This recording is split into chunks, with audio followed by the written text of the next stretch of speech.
Ətəyi xumarlanan Xəzərdən, başı buludlardan nəm çəkən Talış dağlarının belə günəşli səhərləri çox olur. Amma bu torpağın bir günəşi də var, 92 il əvvəl doğulub. Kərpiskəsən əhədin qara dama ağarıb, ilkinə, nübarına ömürgün yoldaşı Nuş xanımla qoşa sevinib. Heç ağlına da gətirməyib ki, həzi deyib əzlədiyi körpə Lənkərana indi boylanan günəş qədər işıq gətirəcək. Millətin qürur yeri fəxarət simvoluna çevriləcək. Və bir də hardan biləydi ki, beşikdə qığıldayan bu uşağın qismətinə bəşəriyyətin 2-ci Cahan Savaşı adlı qan çanağında üzmək düşəcək. Amma hələ o qara günlərə çox var. Hələ həzi böyüyəcək. Sevikli, zəkası, fəhmi ilə taytuşlarını arxada qoyacaq. Hər gün sevimli köhləninin yalına yatıb Xəzərin sahilində səyir edəcək. Bu at onu haralara aparacaq.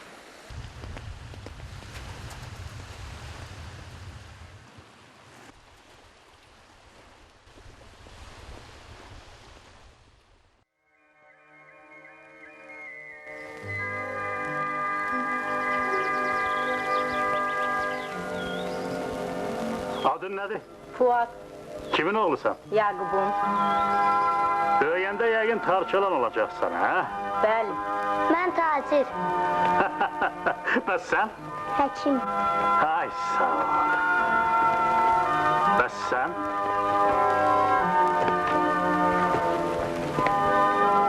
Nədir? Danışa bilmirsən? Bilirəm. Onda cavab ver də. Yaxşı deyil bala. Mehmandarov ağa səndən söz soruşur axı. O hələ özü də bilmir kim olacaq. Bilməyinə bilir. Amma demək istəmir. Gözlərindən oxuyuram. Düz demirəm bala. Bəli. Adın nədir? Həzi Aslanov.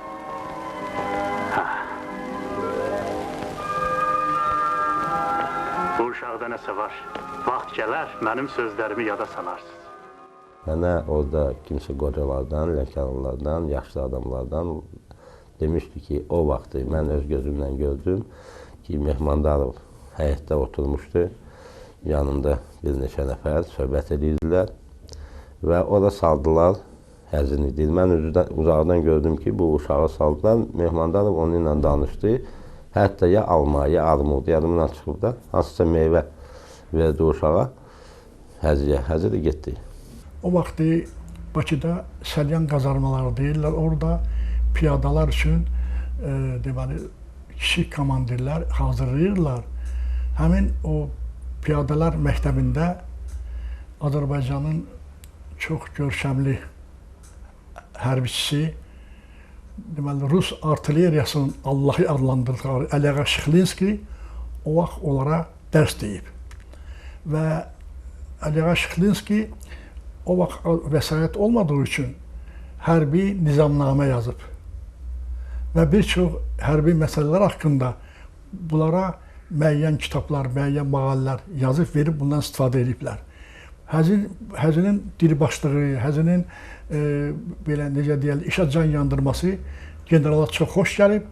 O, həmin o hərbi nizamnaməsini Azərbaycan dilində çıxıb o vaxtı üstünü yazıb həziyə bağışlayıb. Gündəliyini vərəqlədikcə ötənlər kino lentitə gözümdə canlanır. Davadan əvvəlki 8 ilə baxıram. Qızıl Orduda vзвод komandiri, tank rotasının komandiri, Əlahiddə tank batalyonu məktəbinin rəisi, Tabor komandirinin tədris atıcılıq hissə üzrə köməkçisi, 10-cu tank mühəndis diviziyası komandirinin texniki hissə üzrə köməkçisi, 1939-cu ilin fevralında kapitan, 1940-cı ilin noyabrında mayor. İlk tanışlığımızı heç unutmuram. Elə bil dünən olub. 17 yaşım vardı. Lənkəranda oxuyurdum. Gözəl bir yaz səhəri sinfin pəncərəsini açanda hiss elədim ki, alça ağacının altında duran bəstəboy hərbiçi mənə baxır. Könlümə əsrarəngiz duyğular hopdu. Bu hissin məhəbbət olduğunu anladım. Anladım, sevdim. 2 gün sonra qapımızı döyən də sizinkilərdi. Atam vayenniyə qız vermərəm deyirdi. Köçəri quş kimidilər. Amma razılığımı görəndə bir söz demədi.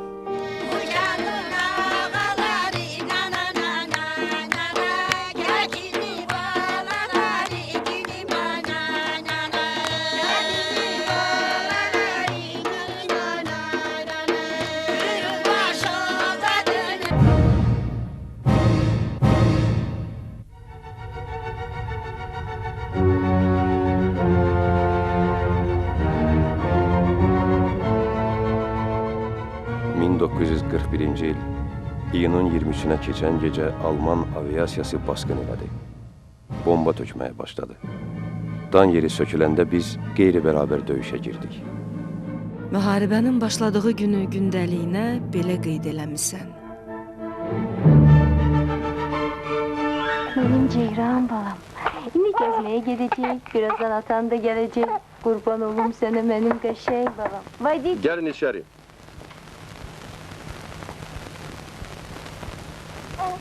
Başlayın. Kapitan Aslanov məni göndərdiysə deyim ki, şeylərinizi yığışdırasınız. Bütün komandirlərin ailələri buradan təcili köçürülürlər. Bizim atamıza deyin ki, bu dəfə zarafatı baş tutmadı. Biz başa düşdük. Yadımdan çıxdı deyim sizə. Müharibə başlayıb. Müharibə. Əriniz artıq şəhərdə deyil.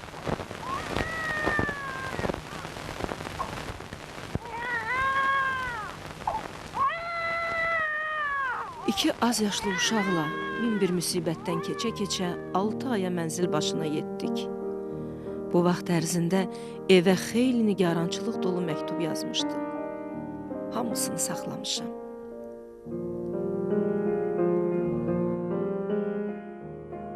Əzizim Xavər, sizi yola salandan sonra əsl cəhənnəmin nə olduğunu gördüm. Elə bir cəhənnəm ki, adam diri-diri yanırdı. Göz qabağında göz çıxırdı.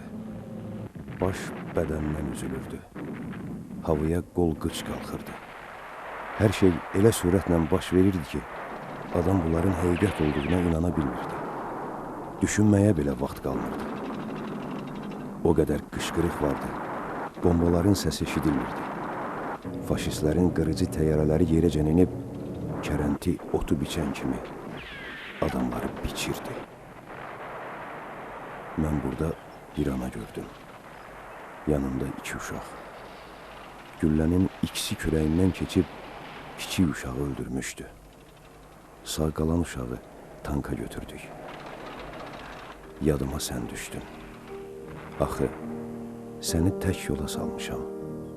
2 uşaqla. Əgər sağ-salamatsızsa, telegram vur. Məni bu nigarançılıqdan qurtar. Mənim həyatımdan qorxma, əzizim.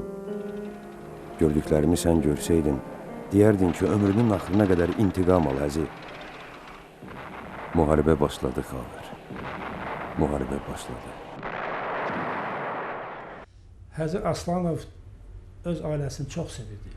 Həzir Aslanov Xavəri olduqca sevirdi. O məktublarını onu yazanda Xavər xanım elə yazırdı, adam ağlamağa gəlirdi. Onda bir-birinə belə yoğuşmayan xasiyyətlər var idi. Yəni, çox lirik adam idi. Yəni, şeirləri sevirdi, kitablar oxuyurdu. Yəni, özdə çox belə o romantikaya, lirikaya bağlı. Hara göndərirlər? Ukraynaya. Bəs açan yola düşməliyik? Çətin olacaq sənin üçün. Ay olsun. Oranın dəhşətli qışı var. Eybi yox, dözərəm. Onlar başqa dildə danışırlar, ha? Eybi yox, öyrənərəm. Bax, qohum qardaş üzü görməyəcəksən. Ona da dözərəm. Mən zabitəm. Günümüz yollarda keçəcək. Nə olsun? Sən tez-tez tək qalmalı olacaqsan. Nə olsun, nə olsun? Məni öldürə bilərlər. Nə olsun?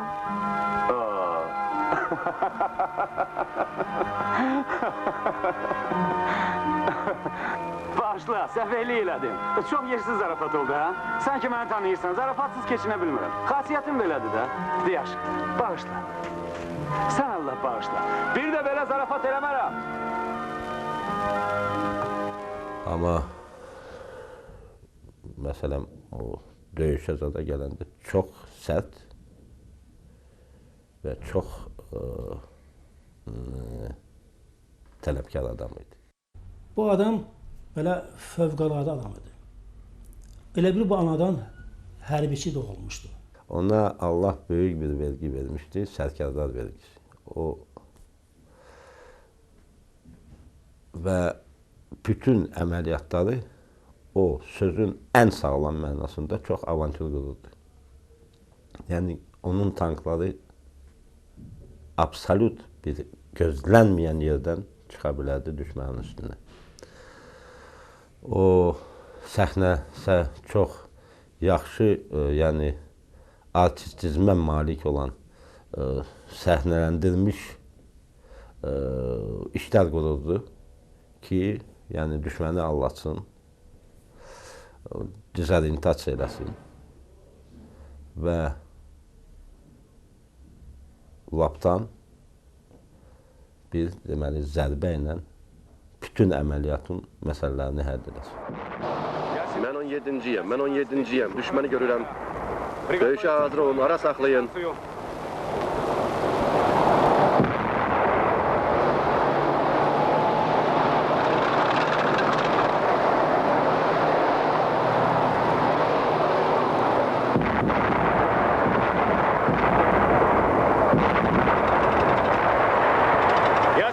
Mən 17-ciyəm, maşınlara xəbər verin, bucaq şəklində düzülsünlər.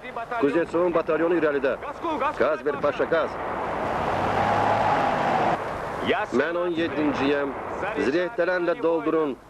Ən azı 700 metr yaxınlaşın, sonra ateş açın.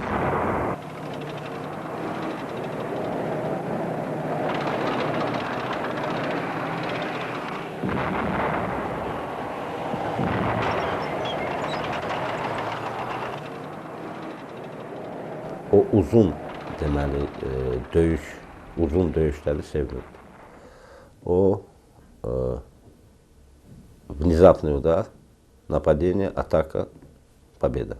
Və onun devizi idi. Və ondan da böyük komandirlər, yəni onun da komandirləri, onun rəisləri, onlar bunun Hacı Aslanın bu xüsusiyyətini bilə-bilə həmişə çalışırdılar məhz hələnki əməliyyatlar ona tapşırsınlar ki, yəni bu və bütün deməli o qısa sərkərdar karyerasında, karyera demək olmaz üzr istəyirəm və bu deməli onun qısa bu sərkərdar deməli vaxt müddətində o bir dənə döyüşü uduzmamışdı. Heç bir metrə də uduzmamışdı. 41-ci ilin dekabrında bütün qəzetlər Moskva yaxınlığında tarixi vuruşdan yazırdı. İlk döyüş mükafatını Qırmızı Ulduz ordenini alanda elə sevinirdik ki, Moskvadan sonra səni Xarkova göndərdilər. Onda oğlumuz Tofiqin əli yenicə qələm tuturdu. Sənə məktub yazmışdı. Cavabın dillər əzbəri idi. Əzizim Tofiq, yazırsan ki, atacan, faşistləri bərk əzişdir. Gül balam, tapşırığını dürüst yerinə yetirirəm. Aprelin 22-sində hücuma keçdik. Tankımın tırtılları ilə 200 Hitler çəzdim. Bunu sənin saadətin üçün, xalqımızın xoşbəxtliyi üçün eləyirəm.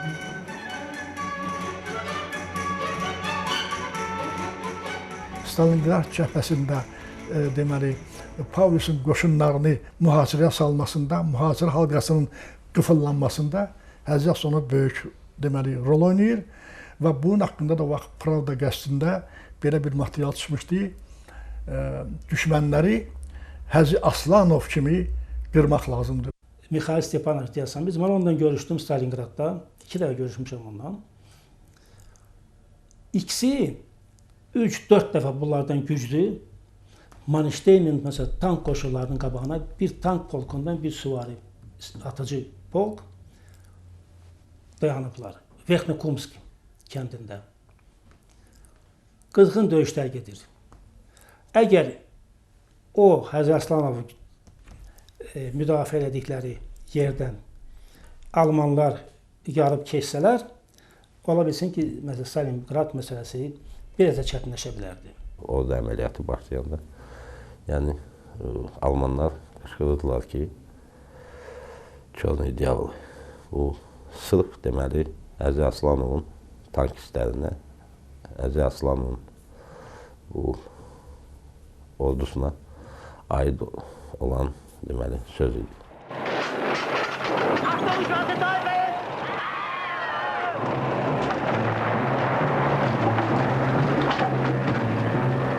Rut geldi Schwarzenteufel. Ne demeydi bu? Kara iblis, onu bize deyir paşa. Sağa götür, ez onları. Əzizim xavər, biz indi bərk vuruşuruq. Düşmən hər gün Stalingrad üzərinə yeni qüvvələr göndərir. Gündə 4 dəfə hücuma keçirlər. Alman, Rumun, İtalyan, Macar tankları, piyada diviziyaları irəliyə can atır. Lakin onları bir addım atmağa qoymuruq.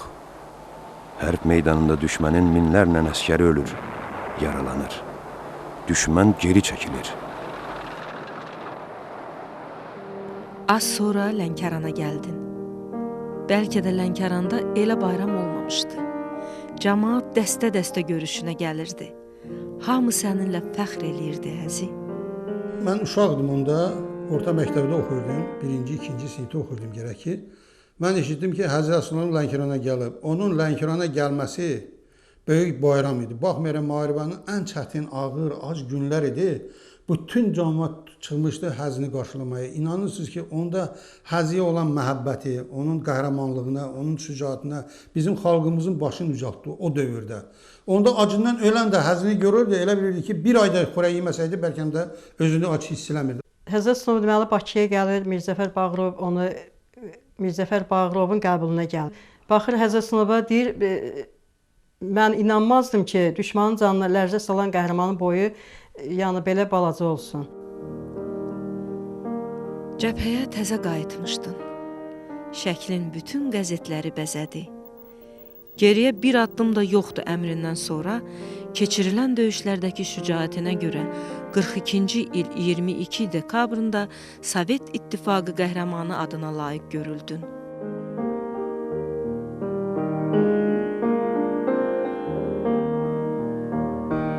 Həzrət Aslanov özü 2 dəfə yaralanır. Demək olar ki, onun tankından 2 tank qalır. Bütün polkdan. Bunlar ikisi də mərdana vuruşurlar. Axırda Aslanov avtomatçılarla birləşib avtomatla vuruşur. Stalin zəng eləyir Yeremenkaya. Yeremenko özü mənə danışır. Zəng eləyir ki,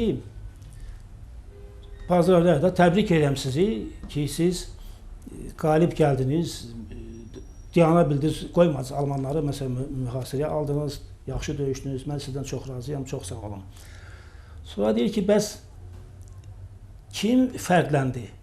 Yeremenko deyir ki, yoldaş Stalin, baş komandan, Diyasamidze, podpolkovnik və Hacı Aslanov. O oradan deyir ki, onların hər ikisini böyük mükafatla təbrik edin. Deməli, axşam 7-də Stalinə məruzə ediblər. Səhər saat 8-də bütün qəzetlər Həzrət Aslanovla Diyasamidze'nin qəhrəman olmağını xəbər verir. Daha Parisin kitabı bağlandı. Daha heç yerdən köməyə imkanı qalmadı.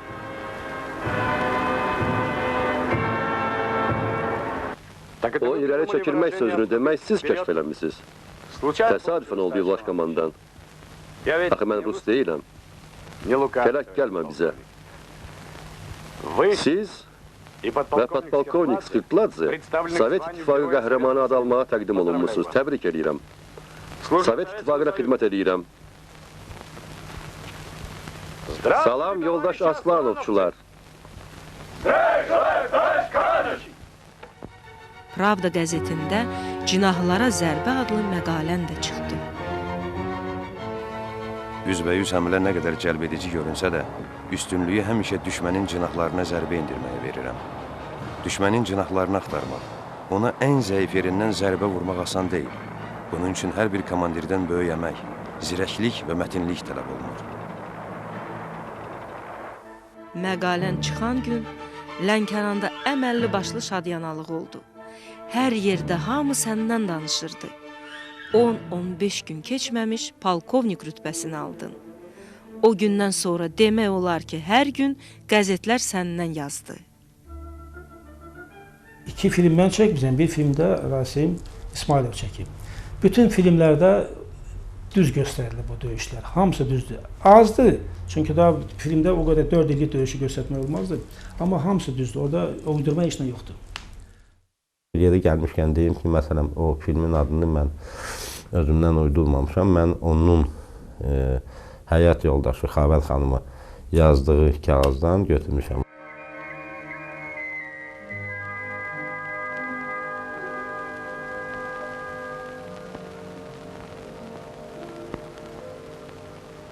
Ağaçlar çiçəkliyir. Hə, yaz gəlib. Burada hələ qışdır. Qar, çovğun. Darıxma, qışın ömrü az olar. Neyinirsən əzim? Məktub yazıram. Sənə, uşaqlara. Axşamlar sənin məktublarını dönə-dönə oxuyuruq. Elə bir çıraqdır məktubların. Yığışırıq dövrəsinə. Cəbhədə çəkilən lentlərə də tez-tez baxırıq. Gözümüz səni axtarır orada. Ay sisi. O vurha burada, o boyda əskərin, tankın, topun arasında məni necə tapacaqsınız? Mən sizi qınamıram. Görünür, hamı belə. Doğrudur. Hamı öz əzizini axtarır. Fikirlisən. Sabahki döyüşdən narahatsan. Ha, sabah ağır döyüşdü. İşte başıma bir iş gelse, bilin ki sizi hayatımdan da çok istəyirdim.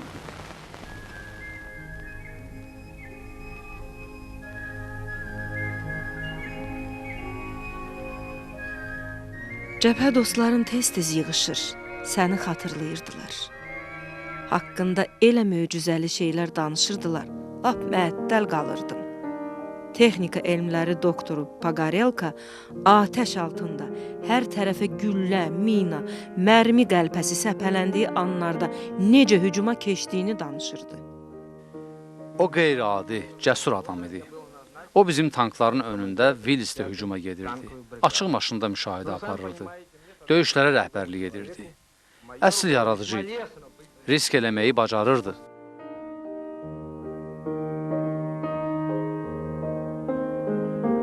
Tank hücumunun spesifikası. Komandir arxada qalır və mənə lazım olan əmrləri verir. O gərək onun gözünün qabağında olmalıdır, o döyüş panoraması və lazım olan komandaları verməlidir ki, yəni əmrləri verməlidir ki.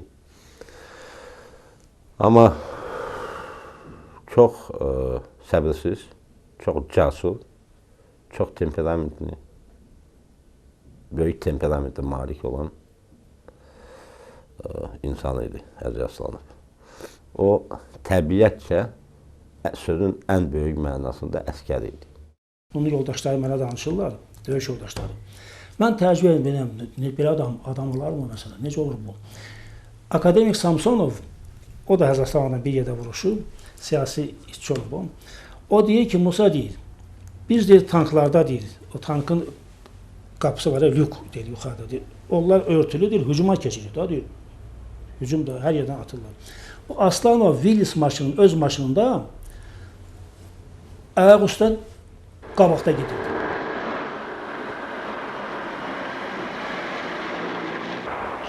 Gaz ver Kolya, axıra kimi gaz ver.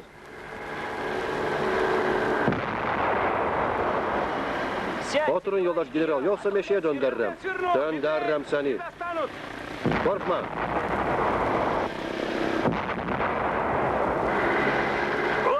Mənə elə bu lazım idi.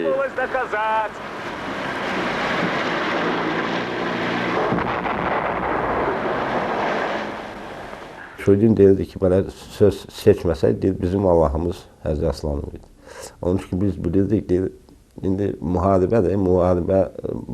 Müharibə vaxtı indi çox şeylər danışılmır. Orada belə eybəcər də hallar olur. Yəni onu da deyirlər ki, müharibənin spesifikasıdır da, amma yəni məsələn o живой məsəl deyirlər də, hərdən bir hansısa əsgərləri prosta ölümə məsələn yollayırlar ki, sonra qələbə qazansınlar. Amma deyir ki, biz bilirdik ki, heç vaxt boş yerə bizim komandir bizi yollaya bilməz. Biz bilirdik ki, o bizi qoruyur, biz bilirdik ki, o daima hər əskərin üstündə əsir, hər zabitin üstündə əsir. Müjdə dalınca idi. Günlərin birində poçtalyonun gətirdiyi telegram 3 illik həsrətimə son qoydu. Əzizim Xavər, mənə yüksək etimad göstəriblər.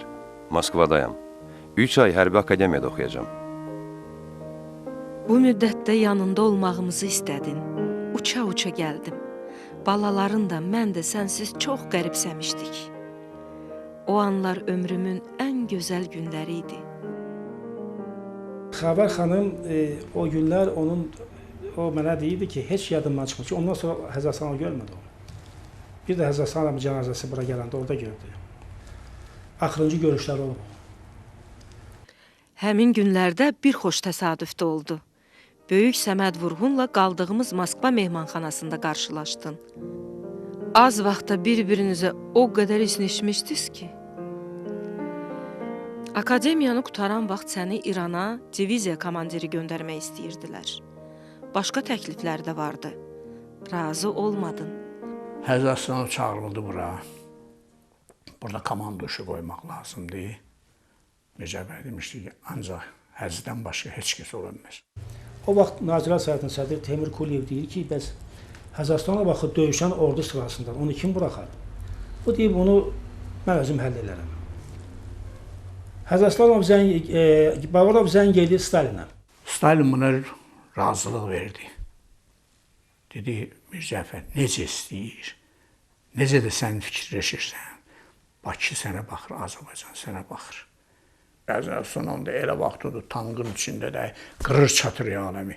Onun tank briqadasından yoxdur. Çağırdılar bunu, gəldi. Dedi, Mircəfər, yəni gülləni başıma vur burada, qutarım gedim. Mən gəli burada mərkəzi komitədə orada işləyən deyirəm. Növbəti məktubun Pribaltika cəbhəsindən gəldi. Bu cəbhədə dalbadal Ali Başkomandandan Berezna çayını keçməyə və Borisov, Vileyka, Minsk, Maladeçina, Vilnus, Şaulyay, Yelgava, Rigadan cənub-şərqidə Almanların müdafiəsini yarmağa görə düz 8 şəxsi təşəkkür aldın. Evə yazırdın ki, Riga körfəzinə çıxanda Ali Başkomandan Stalina rəmzi olaraq 3 butulka Baltik suyu göndərmişsiniz. Bu arada mənə bir məktubda yazmışdın. Deyirdin ki, Berezna çayının sahillərində Bagration kodlu döyüş əməliyyatına görə 2-ci dəfə Sovet İttifaqı qəhrəmanı adı ilə təltif olunmusan. Amma bu fakt da taleyinə yazılan bəzi sirlər kimi üstü örtülü qaldı. Arxiv materiallarını araşdırdıqca və onlarla tanış olduqdan sonra belə bir fikir yaranır ki, bu görkəmli şəxsiyyətin, böyük sərkərdənin həyatı ilə bağlı çoxlu qaranlıq məqamlar var. Çox adam maraqlandırır, bunun necə oldu? İkinci dəfə Sovet İttifaqı qəhrəmanı bu vaxtında almadı. 47 il keçəndən sonra bu qərar öz yerini tapdı. Çirnaxovs deyir ki, kim bu Berezina çayının qərb sahilinə birinci keçsə, qızıl uluz alacaq. Zarafatla gülə-gülə deyir bunu. Belə olur ki, Aslanov hamıdan birinci çatır Berezina çayına, öz briqadasında. Çatığında görür ki, bombalayıblar, körpü yoxdur. Pagaleyka deyir ki, o yerə düşən tank var, çaya düşən tank. Onun yanında bir dənə tank batırın. Tankın üstündən körpü düzəldirlər. Bu da elə körpüdür ki, məsələn, buradan ağır tanklar keçə bilməz. Körpü düzələn kimi özü Vilis maşında, bir dənə buranın transportör maşın, bir də bir rota, batalyon, bir batalyon avtomatik körpünü keçirlər. Deyir ki, o tankları çıxardın, körpünü də bərpa edin, gəlin dalınca.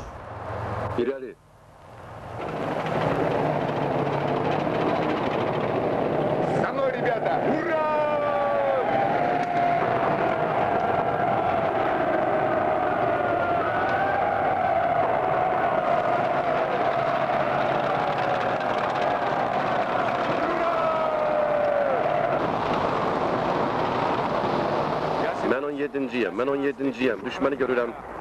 Döyüşə hazır olun, ara saxlayın.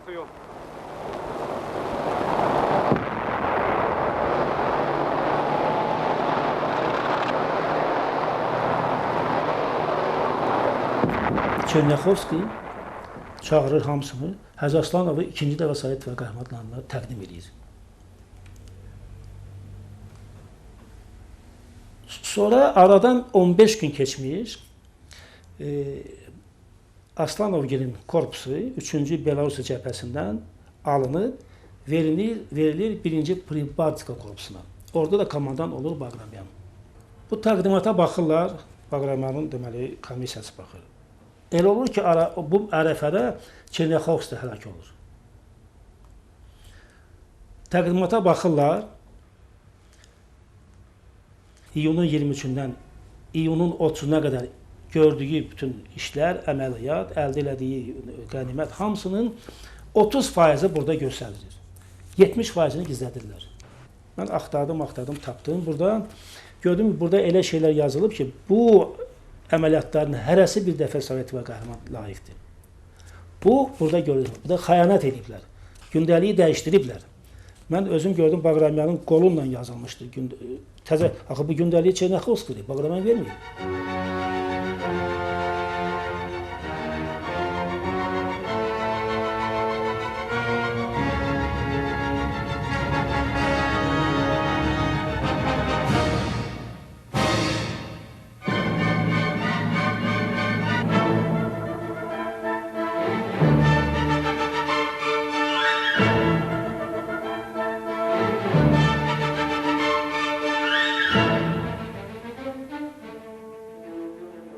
Bilavasitə Hacı Aslanovun 1945-ci il yanvar ayının 24-də həlak olmasında Baqramyanın əli olub.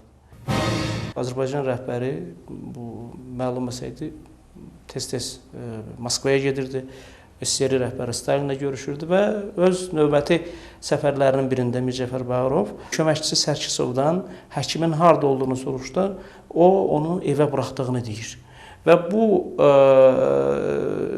hadisədən çox qəzəblənən Mircəfər Bağırov həmin Sərkisova düşönərək Hacı Aslanovu öldürdünüz, pişəvərini öldürdünüz, indi də növbə mənimdir.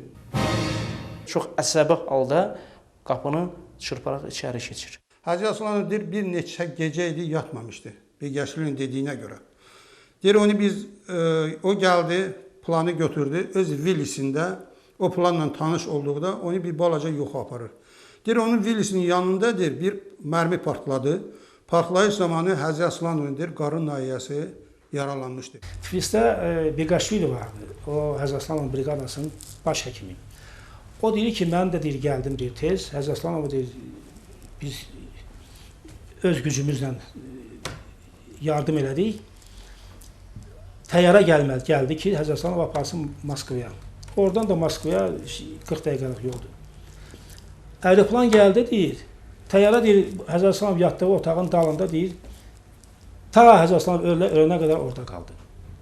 Göndərmədilər Hacı Aslanova. Hacı Aslanov keçinəndən sonra, ondan bir neçə gün sonra Hacı Aslanovu Bakıya gətirib burada dəfn edirlər.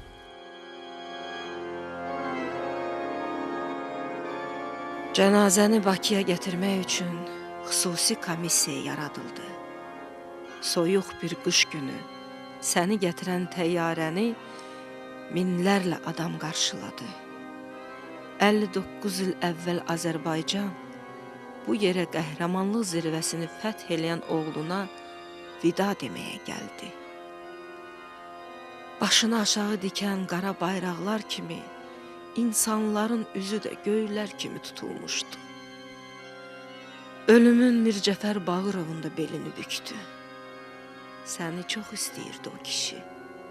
Yaman sarsılmışdı. O sarsıntını Səməd Vurğun rekviyemini köçürdü. Bugün Bakı fikirdədir, göy sükutda dəniz lal. Nəmi həsir, nə titriyir ağacların yarpağı. Hər ürəkdə bir döyüntü, hər baxışda bir sual.